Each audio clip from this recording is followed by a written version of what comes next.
Today I'm going to talk about becoming a vegan and the vegan lifestyle.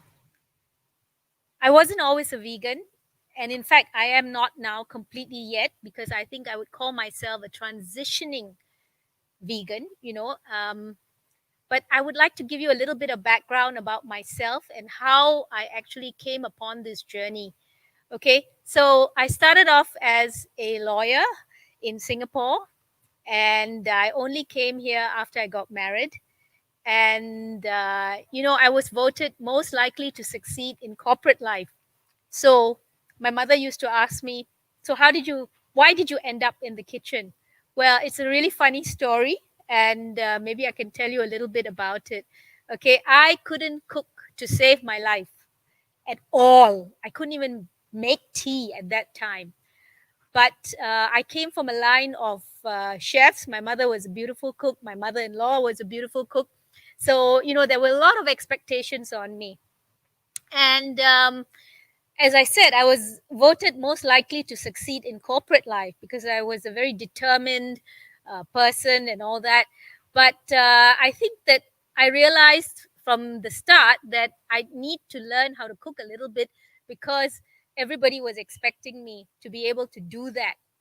So, of course, I went into the kitchen as well to try and started learning from some of the established chefs who were living in Malaysia, how to do some of the better Indian dishes and all. And lo and behold, before I realized it, I actually started to enjoy myself very much. I think that cooking at that time was very therapeutic for me, especially since I was in a relationship in a new place, and every time I had a fight with my husband, I would go to the kitchen and cook up a storm, and it helped me tremendously. Okay, so that's how I started my journey with eating, cooking, and I suddenly realized that, hey, I'm good at this. I can do this because I had a lot of friends who started asking me, can you teach us how to cook? Can you teach us how to make all these eclectic dishes? And I was a real foodie. Even from that time, I loved the idea of new experiences. I loved the idea of eating new dishes. And I really wanted to learn all of them. So at that time, because I was a lawyer who didn't have a job here and who couldn't actually practice in the courts here, I actually decided to go ahead and teach some of my expat clients how to cook. And little did I know, but that actually became something that I started to do, not just for other women, other chefs, many of them who were men as well, but also for corporations because I started to do team buildings using cooking as a strategy to make them understand how to work together, how to be able to be efficient, and all these things which a corporation needs to know. Okay, so it was during that time when I first started, I loved food and I started to put on a lot of weight. When you're eating, you're whining, you're dining, you forget about the fact that it has a lot of bad side effects as well. So it was in 2005 that I started Culinary Capers, my home based kitchen, from which I was teaching people how to cook. Of course, at that time, everything was live. We didn't have things like online and video and everything like that. So I had a beautiful, beautiful kitchen, which I had actually created myself in a huge, lovely home. And a lot of people came to the house because they wanted to see my kitchen and they wanted to see how I was conducting my classes. At that time, I was doing things like Middle Eastern, Mediterranean, and all the cuisines which loved. So from there, what happened was that in 2012, I decided to actually uh, pivot a little bit because of the fact that I could see that, I needed to change the whole trajectory of what I was going through. And I started looking at whole foods and uh, unprocessed foods because that was what was trending at the time. And that was what was supposed to be good for losing weight. So I use myself first of all, I practice on myself, and I went on a diet. I wouldn't call it a diet, but it was more a lifestyle of using whole foods, whole grains, and everything that was unprocessed. Now, today we call this a clean lifestyle. Okay, and this is actually what I practice now, and what is has become my lifestyle. Okay, and my God, it worked, because I lost all the weight that I needed to lose, and I suddenly realized that, coming from where I came from, all I needed to do was to make the food very flavorful. So when I started being asked to do all the international gourmet festival, the MIGF, I actually came up with a stall which we did everything that was vegetarian, and we used all the different grains that we could use, and we had all the colors, and that was a very beautiful time of my life, because my creativity was at its best. I realized that there was so much that I could do to make things flavorful, and yet it was super healthy and super good for our bodies. So that was how I started to position myself, as someone who could come up with really, really good, effective food which would help you to lose weight and to keep yourself healthy in the long run. Now, how did we then get on to doing more? From there, I guess what happened was that I started to think more in line with how to make myself even more healthy. And then, of course, all these practices suddenly became very important, because of the fact that sustainability and becoming eco-friendly became also very trendy, right? It became the buzzword was that you needed to become plant-based. So the plant-based lifestyle suddenly took on a more important role. And we all realized that the earth, there was a lot of global warming, and what we needed to do was to eat less meat. And by this time, because I was also doing things like meditation, and I went through cancer as well, my whole food map, or what I was eating, changed completely. Okay, I realized that there was a lot of things which were friendly, but I didn't eat so much meat, and that my love for meat. In fact, the more I started to eat more vegetables, more greens, more raw, all these things became something that became a lifestyle more for me. And so to transcend back to veganism, it is more what we call today. I think that the concept is being more than just a vegetarian. It is to be plant based, totally plant based. And of course, that has its challenges, especially if you're coming from a place where you've been used to having meat, having really taste things that taste like meat. Well, I am so happy now, because of the fact that although I'm not completely vegan, I know I can get there, because it's a journey. It's going to take some time, but there are so many foods I'm finding that really can give you the taste of meat.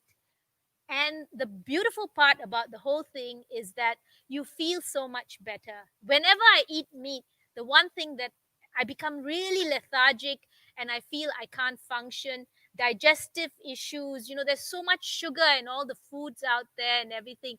And now, because I've changed that, I have so much energy. I'm 60 years old, but I don't feel a day over 20, and haven't felt that for a long, long time. Okay. And I always feel my day is just, I can do everything that I want to do in a day, simply because I am putting the right foods into my tummy. Now, I want to tell everybody out there that those of you who feel that you cannot go on this journey, that you will not be able to transition into a vegan lifestyle, believe you me, it's really possible. not only is it going to help you, it's going to help the earth.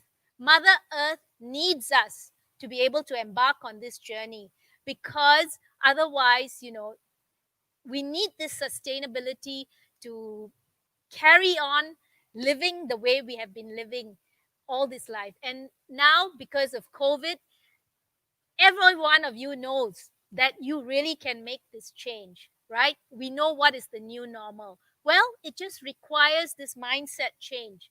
And we are all becoming good at that.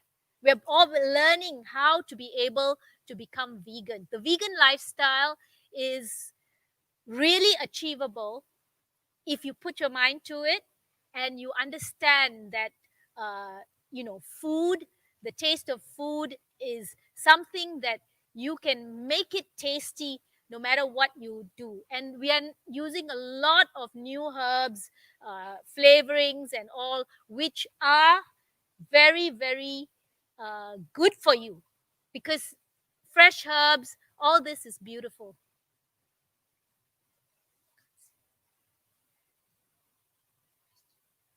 So if we have any questions, right, you could put that questions to me right now and I'll be able to answer for you. So I'm open to discussion. I am open to answer any questions that you have about veganism, about meat, and about everything that you want to know.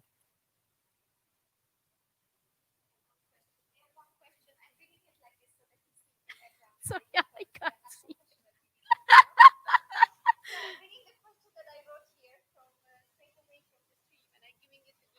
Okay. So I have a question here. What was your weight loss from where you were? I was 3 times my size. Okay, and I actually had a big tummy. So I'm not ashamed to say that. It was the tummy that went off first. And the beautiful part was that from this journey of being able to feel so healthy, feel, really energetic all the time. Because prior to that, when I was eating all the different sorts of meat, I was lethargic all the time. If I had meat for lunch, I couldn't work in the afternoon after that.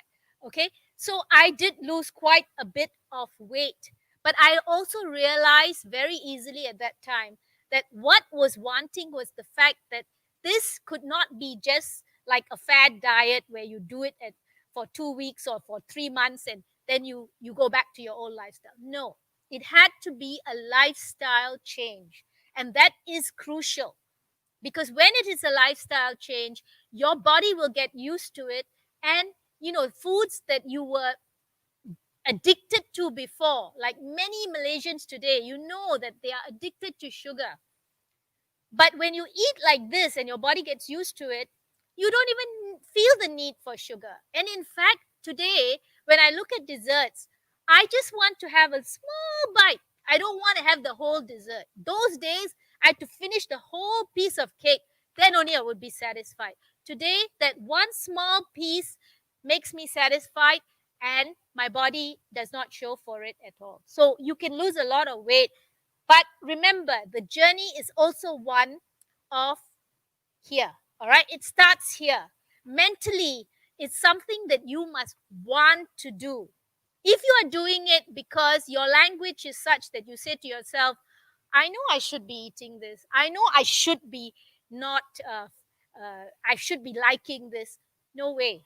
Because those are toxic thoughts. And when you have those toxic thoughts at the beginning already, then the whole experience is going to be a toxic one. So, mindset plays a very, very big role. And I always tell a lot of women who come to me to coach them that we're going to start with the mind. We're going to, your mindset has to be such that you really want to do this for yourself. All right. You cannot want to do this for someone else or for this, but you must want it for yourself. And once you're clear about that, believe you me, it will become so much easier. One more question. Great. I love it, guys. Keep the questions coming. Yep.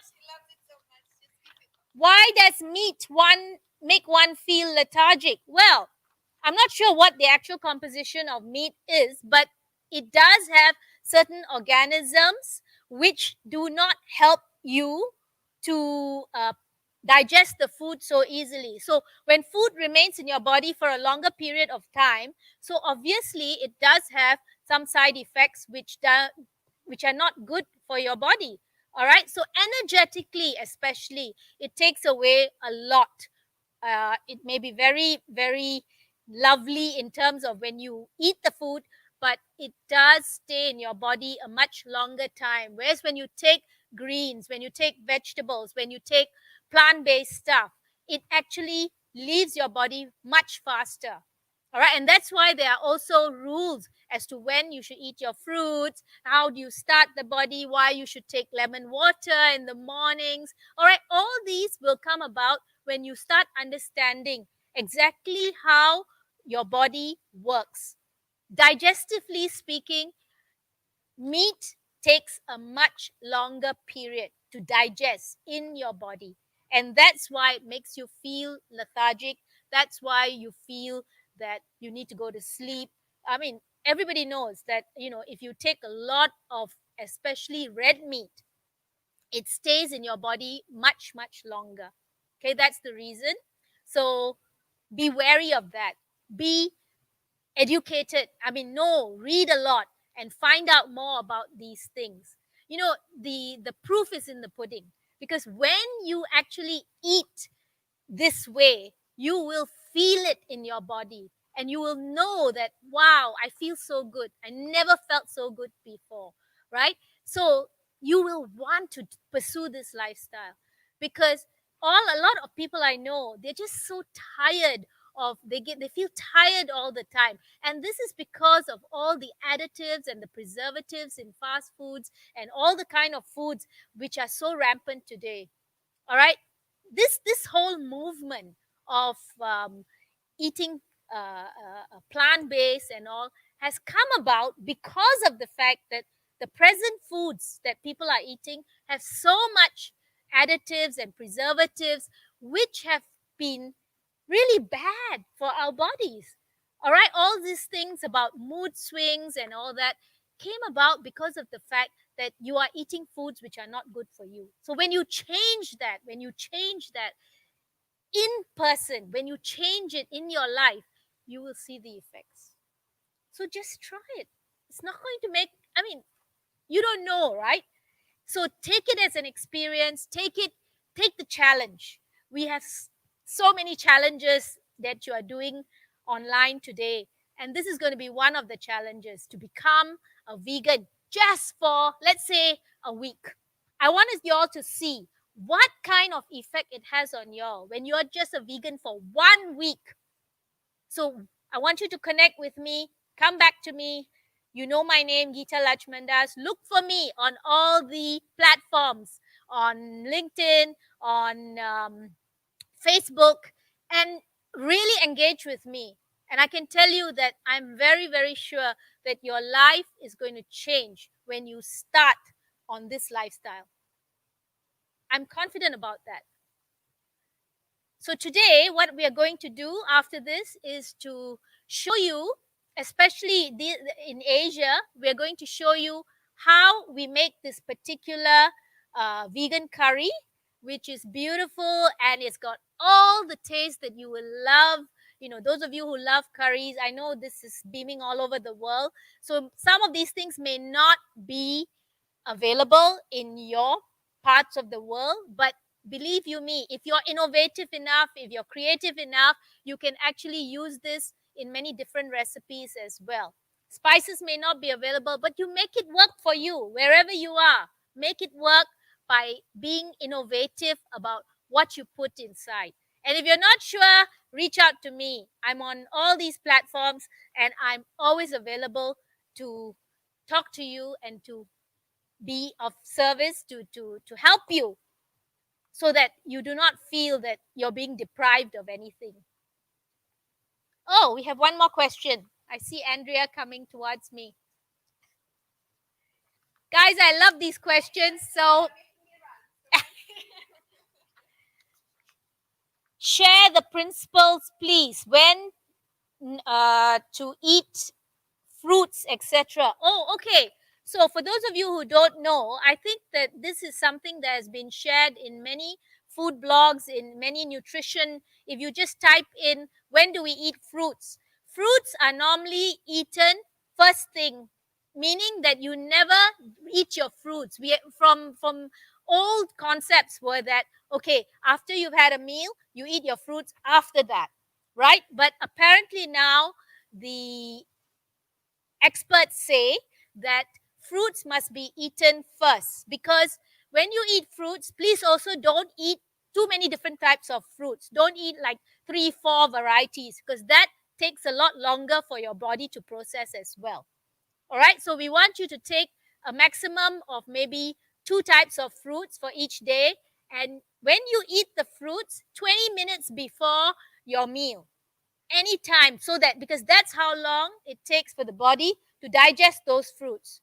The body needs that 20 minutes at least. All right, if you have longer, better for you, but if you don't have that, then at least 20 minutes, and then only after that you embark on your full meal, preferably your plant-based or vegan meal. And then you'll see that your body can process everything really easily, and your bowel movements, everything are very, very natural, and you will feel good. The way to know whether this is working or not is how you feel after that. Your body is always talking to you, so please listen. If something does not agree with you, your body will tell you. You just need to be very, very acutely aware of what you're feeling, how you're feeling. All right. And we call this somatic responses. When you feel that something is not quite right, your body is telling you. So listen. The first thing you should always be doing is asking your body, so how are you feeling now? Are you okay? Are you going to help me? Okay. So talk to your body. So eat your fruits before you embark on your meals, at least 20 minutes before. So I hope that has answered your questions, your question. And remember also, do not eat too much that is acidic fruits, because then we want your body to remain as alkaline as possible. So all the foods that you eat, your guiding principle should be alkalinity. You don't want your body to turn acidic. Now, today we have so many new diseases that are coming up, autoimmune diseases, and all these are challenges that are being leveled at us because of all the foods we are eating with all sorts of um, uh, substances which we don't know how to react. Our body doesn't know how to react to it. Okay, so I cannot answer those questions specifically because everybody has got different issues. But please write to me online and ask me whatever questions you want. And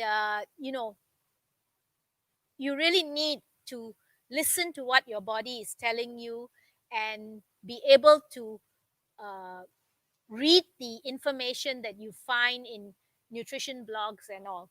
Okay, so any other questions that we can that you can put to me? Okay, guys, so now I'm going to show you a beautiful video of mine about how to cook this lovely aubergine curry, and I hope you enjoy it.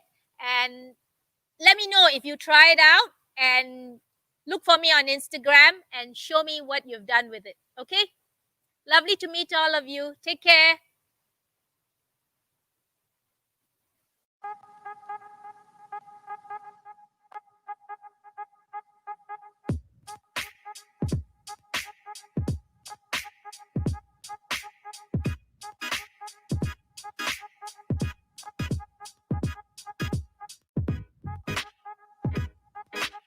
Hello, everybody.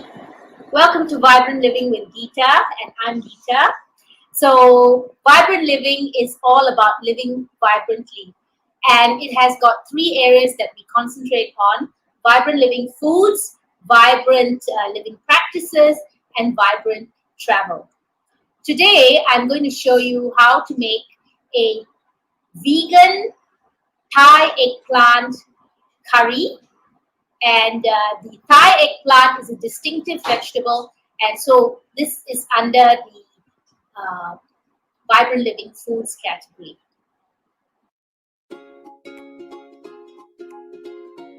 First thing I'm going to show you is what are the ingredients that we're going to use in this Thai eggplant curry. Alright, now I'm not sure whether everybody knows what a Thai eggplant is, so I'm going to show you what it is. It's this little dinky dude vegetable, quite different from the Chinese eggplant, which has got a much thinner skin, and also from the European eggplant, which has got a much thicker skin. Alright, so this is quite distinctive, and you'll see that once you cook it, it's got a really, really delicious flavor. So remember in my last video when I was doing my Facebook Live, I did say that we should try and experiment with new vegetables as we go along this journey of becoming healthier.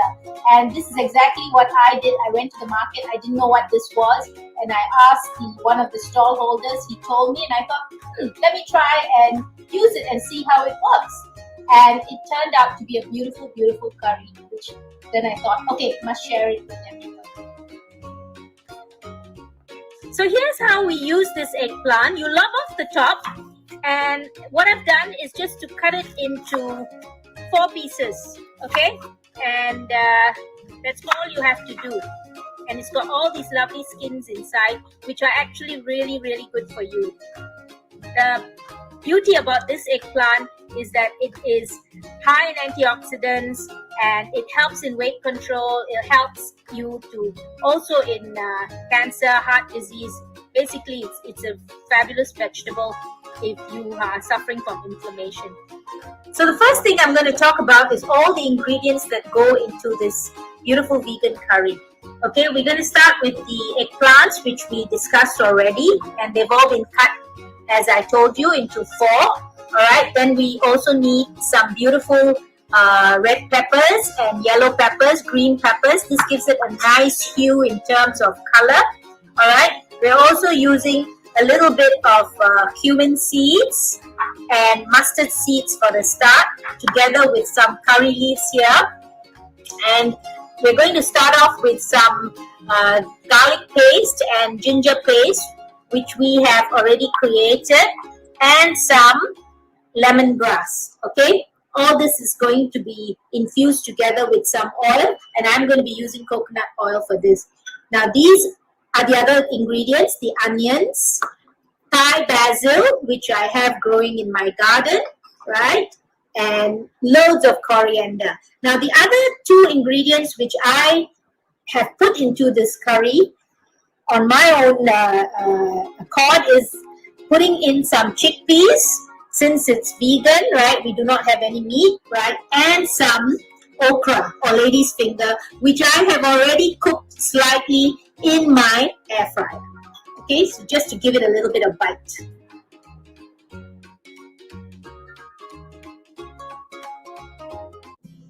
Okay, so I've just added a little bit of coconut oil into the pan. This is a nice pan, right, which is quite non-stick. We're going to let it get hot first, and then we're going to add the first 2 ingredients, which is the mustard seeds and the cumin seeds. Okay, now both of these probably will splutter, so just hang on. Yeah, the oil is hot.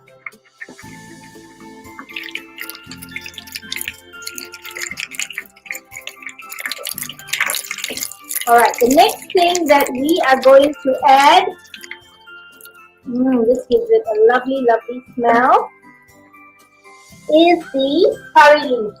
Okay, now this is going to splatter as well, so watch out. The curry leaves gives it a beautiful curry flavor.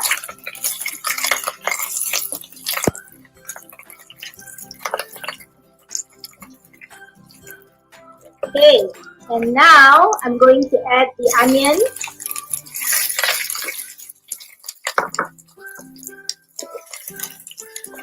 Now, normally in this kind of cooking, what's good is that if you layer a little bit. So let the onions cook a little bit before you add the next ingredient. I know it takes a little bit of time, but that's what makes a good curry, okay?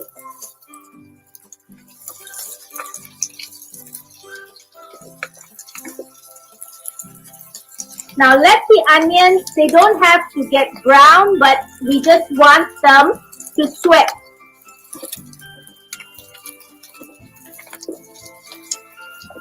And get soft a little bit. I'm going to take out all these things as well.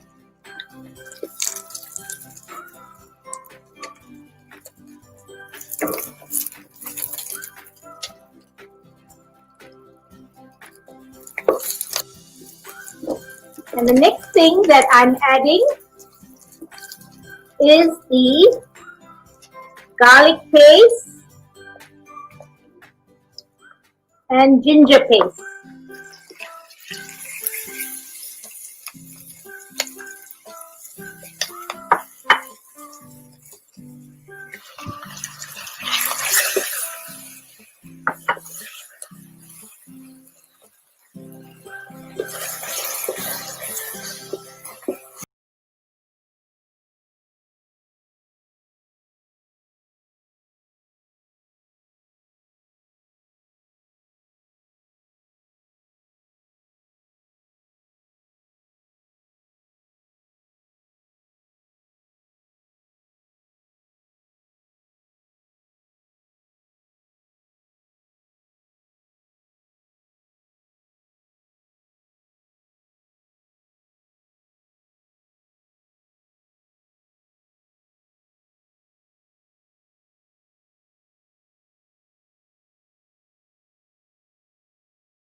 And next we can put in the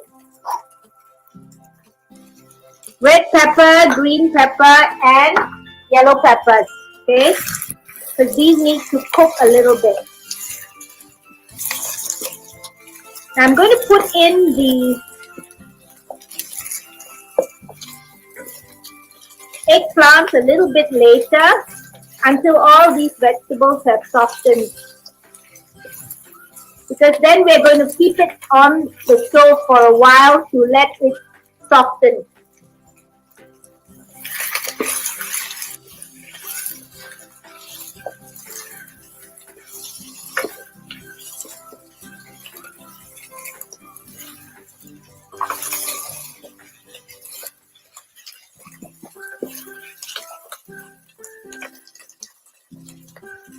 All the vegetables which we have already cooked, like the okra and the chickpeas which are soft, will be added in only later. No need to add them now. It's only the ones that need to cook that we add now. Okay, so the next thing that I'm going to put in is the eggplants, the Thai eggplants as well.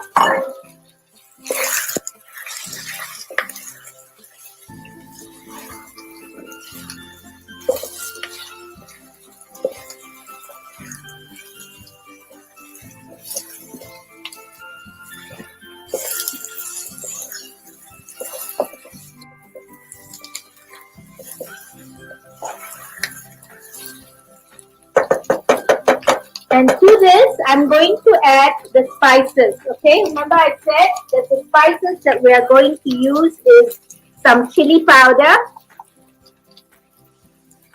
And if you like this a little bit hotter, you can put in a bit more. Now we're also going to add later, I'm going to add some Thai red chilies as well, okay? Now here I have the turmeric powder and some coriander powder.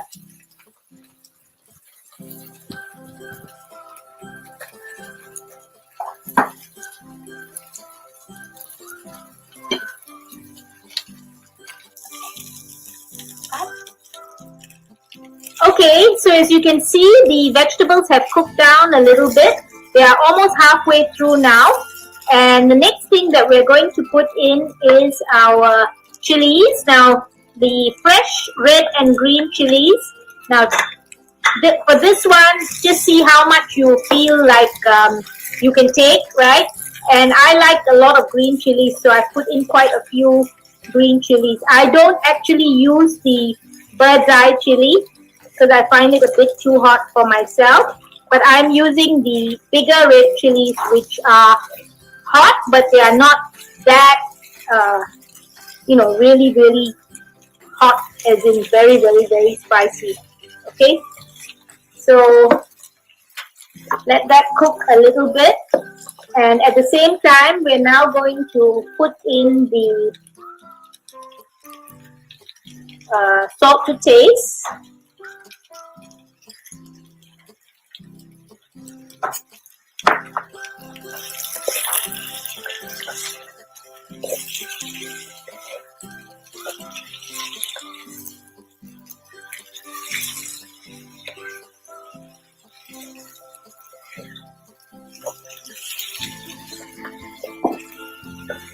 Okay, so the last thing that we're going to put in now is the okra and the chickpeas, and then we're going to add the coconut milk. Now, some people ask me whether I use thin coconut milk. No, I don't. I actually am using normal coconut milk. Now, if you are not a coconut milk fan, you can actually use a combination of coconut milk and some water.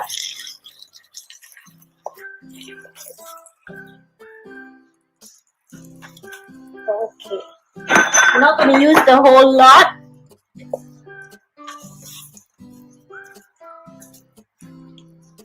We can taste this and try it later.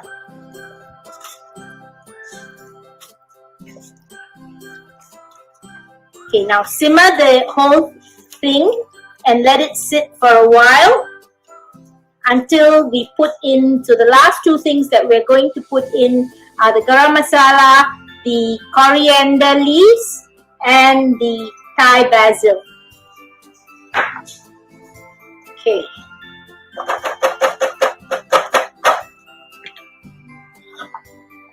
Let's bring the fire down a little bit.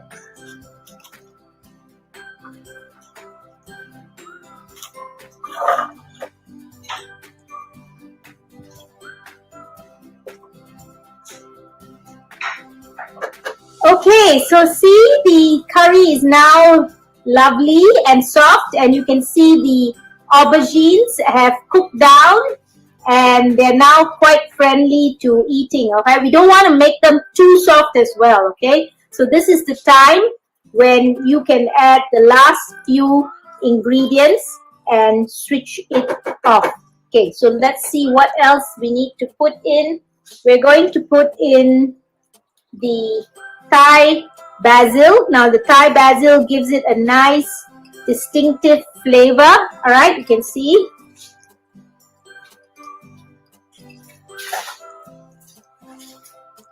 And last but not least, we are going to put in loads of coriander.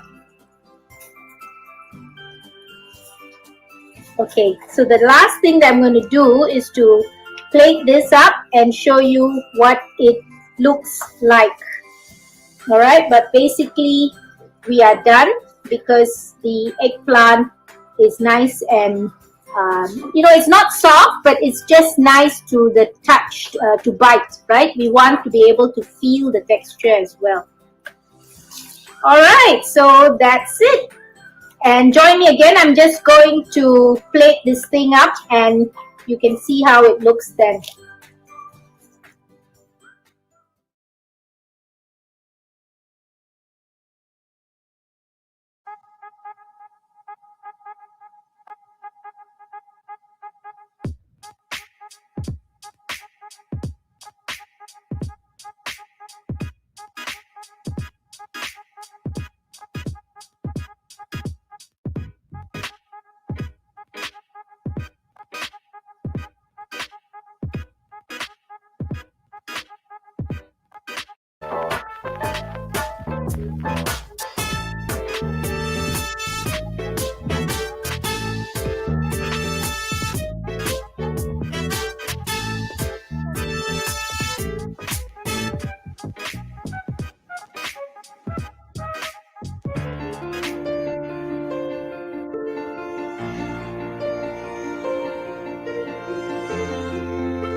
It began with a bold vision to build KL Metropolis, a development that would establish a new international trade and exhibition district in Malaysia, built in partnership with the government by NAZA Group's property arm, NAZA TTDI.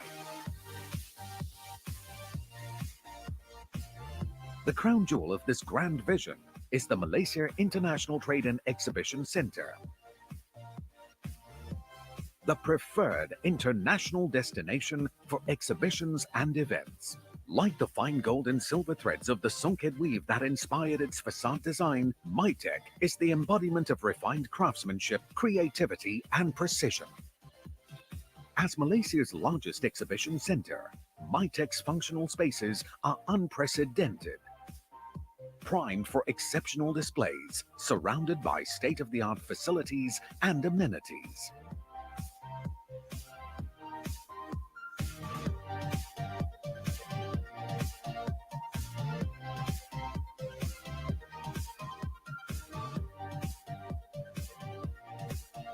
This iconic structure affirms a commitment to innovative excellence. It is a showpiece of engineering ingenuity.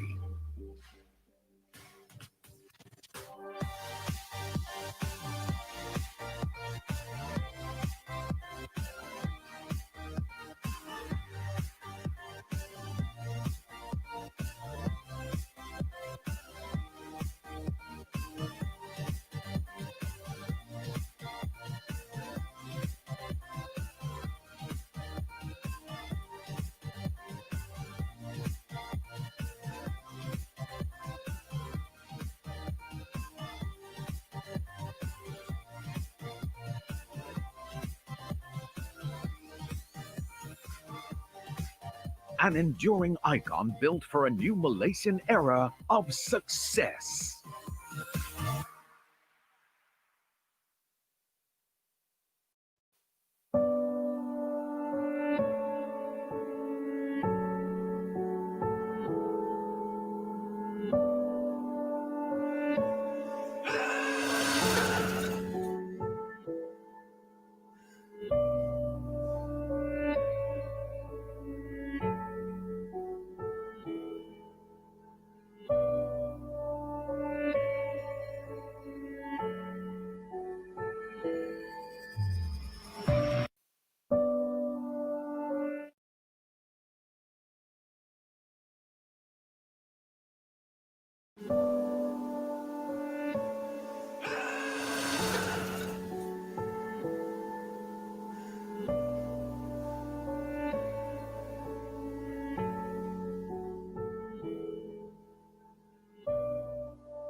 The world is a forest in which all lose their way. Through different paths we go astray.